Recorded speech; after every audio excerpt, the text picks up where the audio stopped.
And joining us now as we continue with Trailblazers Courtside is Blazer assistant Kim Hughes. And, Coach, having been a head coach in this league, when you are an assistant, I know head coaches, it seems like, never have much in the way of nights off away from the game and so forth. Do you ever get a chance as an assistant, a little more so than you did as a head coach, to unwind and maybe get your mind off basketball a little bit from day to day? I know you said you don't sleep on the plane trips and so forth, so you're always doing something, watching film or whatever on plane trips. But when we get home, do you ever have some time just to kind of unwind and maybe not think about basketball for a little bit on a night off like this?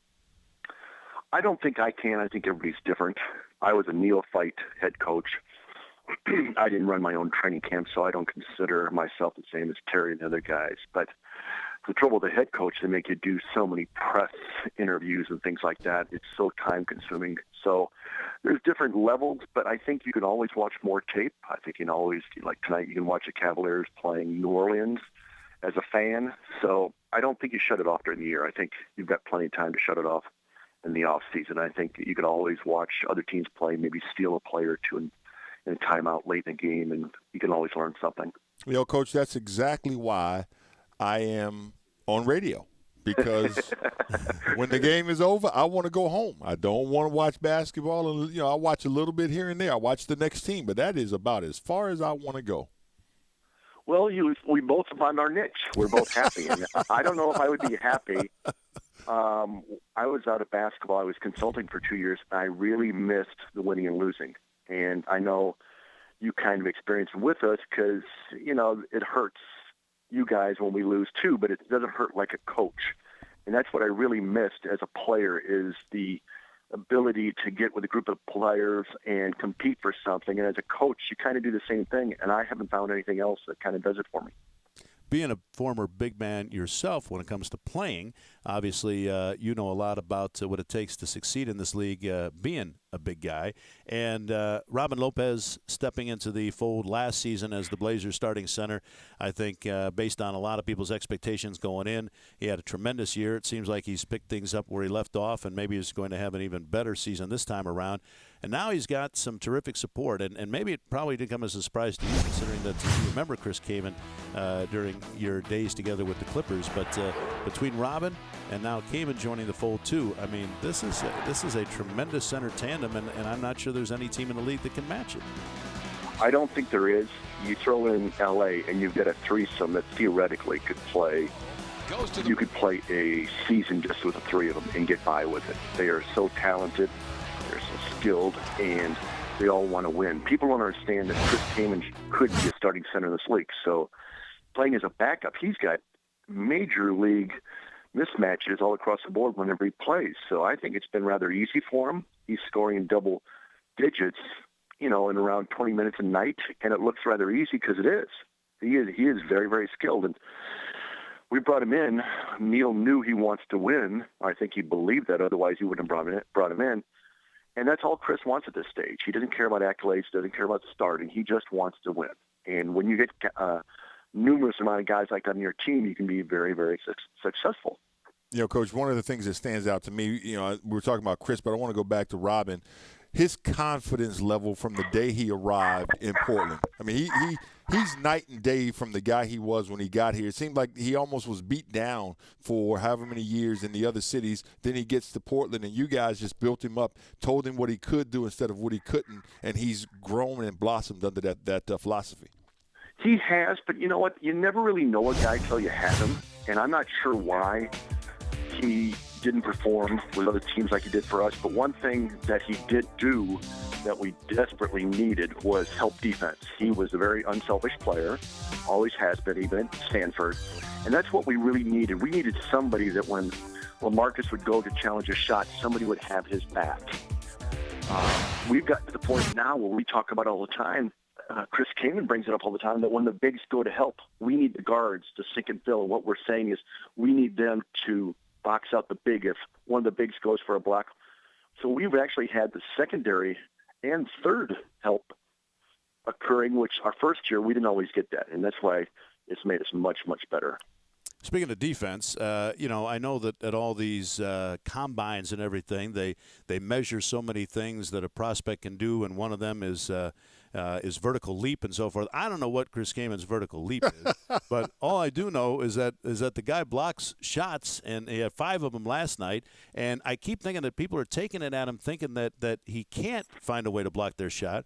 But he's adept at scoring with either hand, and he can block shots with either hand too. I mean, this is again probably something that you knew, but I think it's been a revelation to the Blazer fans seeing him up close for the first time. That he's scored in this league, he's rebounded in this league, but the ability to protect the basket has been terrific too. So you don't really lose anything in that respect when he comes in. Not at all. I'd always laugh with LaMarcus because he always would say, I wish I had the athleticism of Blake Griffin. And Blake would always tell me, I wish I had the skill set of LaMarcus. And LaMarcus thought he had no athleticism until Chris came here. He said, you know what? I am athletic.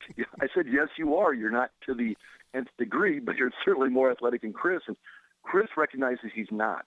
And what he does is when he gets close to a guy, he bumps and creates space. Kevin McHale did it with footwork and technique. Chris does it with technique and power. He calls it smash. He really just wants to hit somebody so he knows where they are. And one of his troubles in the low block, if he makes a move, if he doesn't bump somebody, he doesn't really know what they are, and it surprises him. So if you notice his moves, he's always more effective when he hits somebody, and he embraces that. Coach, on the defensive side, I had a great mentor in Sam Bowie, and Sam taught me how to block shots in this league. And one of the things he always told me is at some point, especially on a dunk, the ball has to come down to 10 feet. And if you're a 7-footer, you only really need to get to 10 feet, 6 inches, and you're going to block just about everything that they bring at you.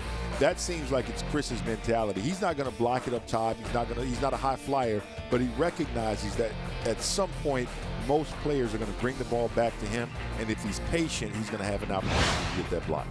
You're absolutely right. They have this philosophy that, they've got to be there for the help, and it really takes a brave man because you can maybe theoretically hurt your hand or maybe be on SportsCenter, but Robin and Chris, they don't care. They will challenge shots. The league knows that, and it makes it so much better, and their teammates embrace them. The coaches embrace that. Unselfish play in the defensive end perhaps is more important than unselfish play in the offensive end. As much as people want to ask you about Robin, they want to ask you about Chris because these are the guys that play the most. I know you also get a lot of questions about Myers, and this is somebody that still hasn't had the chance to show his development in a lot of games yet, but he's doing a ton of work, I'm sure, behind the scenes. And I know you and Chris and he did a lot of work in the offseason together. Where do you see his development? What is the progress that he is making that maybe not everybody is seeing yet? Well, he needs to get better in the low block, and I think he understands that, but I don't think he wants to, but he will do it. What he's refined in his game is ability to shoot three-point shots. He's actually quite a good shooter if he's able to stay and shoot, say, 5 spots in one spot for a three-point shot. But what he needs to be able to do is go to one spot to another, never really get time to measure it up. Just each shot is a different shot, and he's working on that. He's very, very skilled shooter. He's strong. He doesn't know how to use it yet. He plays a little bit too upright. He certainly has a learning curve above him, but what he does want to do, he wants to get better. And, I could lump Thomas, Joel, and Myers, all 3 guys ready to play when Coach calls on them. If they were on a poor team or we were a Philly team, for example, they would all be playing a lot of minutes. But in my mind, it's better to play on a good team, wait your chance rather than being a starter on a bad team. And I think collectively all 3 guys feel the same way. And they will all get better as time progresses. They just have to be ready. And when there's number is called, they got to perform. It's that simple. Well, and there's no guarantee that Robin, Kaman, and L.A. aren't going to get hurt. So we have a very big insurance policy by having all 3 backing them up. Well, you know what, Coach, I'll say this, though. Certainly I agree with you that his low post game has to get better, and his jump shot is very good. But his feel for the game is 1,000% better than it was even a year ago. I thought at the end of last season there were still a lot of times where he got lost, but there was a play, I think it was versus – it wasn't the Clippers. It was the game before that. There was a rebound where he had to come under the rim and catch it from one side to the other. That is something he would not have been able to do 6 months ago. So his growth is there. I think fans want to see, that end of the stat sheet go up. But what I've seen from Myers Leonard is night and day from what we saw 6 months ago. Oh, he's been much, much better. He went and spent 10 days with Chris Kaman at his place in Michigan, and they basically went to war twice a day, banging each other. And it was probably the best thing that Myers could have done. And it made him much better in terms of learning physicality, learning moves, that kind of thing. But what Myers has come from, he played in a small high school in Illinois where the opposing center is probably 6'2". He goes to University of Illinois and really doesn't play his freshman year. And his sophomore year, he plays probably 20 minutes a game, and they don't even put him in the low block, and they play zone. He kind of got his feet wet in the NBA game. He never really knew how to play. I'm not degrading any of their coaches at Illinois, but they clearly didn't have big men coaches coaching him. He had no idea how to do anything in the low block when he came into the league. So he started from ground zero. Which can be good or bad. I had a coach tell me one time my freshman year, you don't have any bad habits. You don't have any habits at all.